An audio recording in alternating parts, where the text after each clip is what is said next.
परीक्षा ही प्रत्येक विद्यार्थी अथवा उमेदवाराच्या आयुष्यातील महत्त्वाची गोष्ट असते। एका परीक्षेसाठी लोक दिवसरात्र जागून अभ्यास करतात। एका परीक्षेवर त्यांचे भविष्य अवलंबून असते। अनेकदा वेळेत न पोहोचल्यामुळे किंवा इतर काही कारणांमुळे त्यांना परीक्षेला बसता येत नाही, त्यामुळे विद्यार्थ्यांचे खूप नुकसान होते। सध्या असाच काहीचा प्रकार नुकताच बिहारमधील एका परीक्षा केंद्रावर घडला। एका परीक्षा केंद्रावर एक तरुणी उशिरा पोहोचली आणि तिला प्रवेश नाकारण्यात आला।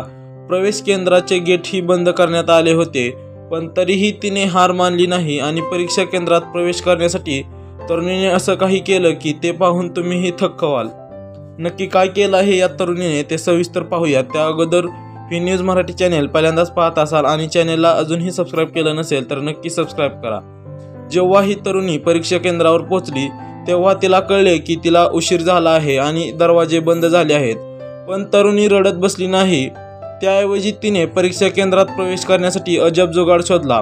व्हिडिओमध्ये तुम्ही पाहू शकता की ही तरुणी चक्क जमिनीवर झोपते आणि गेटच्या खालून केंद्रात प्रवेश करत असते।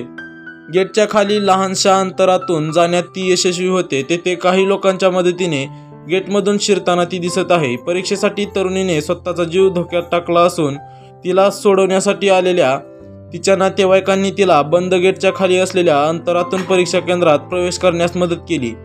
या क्लिपमध्ये ती उमेदवार काळजीपूर्वक गेट खाली स्वतःला दाबून दुसऱ्या बाजूला जाताना दिसत आहे। उशिरा पोहोचल्यानंतरही ती धडपडत परीक्षा परिसरात प्रवेश करत होती। हा व्हिडिओ सोशल मीडियावरती व्हायरल होताच यावरती संमिश्र प्रतिक्रिया येत आहेत। गेट खालून आत प्रवेश करताना पाहून काही जणांनी हास्यमय अशा प्रतिक्रिया दिल्या, तर काहींनी परीक्षेला बसण्याच्या तिच्या हताश प्रयत्नांचे कौतुक केले। रडण्याऐवजी आणि शिक्षक दरवाजे उघडण्याची वाट पाहण्याऐवजी तिने स्वतःच्या बुद्धीचा वापर केला, जसे की जेव्हा सर्व दरवाजे बंद होतात तेव्हा दरवाजा खालून जा, अशी कमेंट एकाने केली आहे। तुम्ही देखील तुमच्या प्रतिक्रिया कमेंट बॉक्समध्ये जरूर कळवा।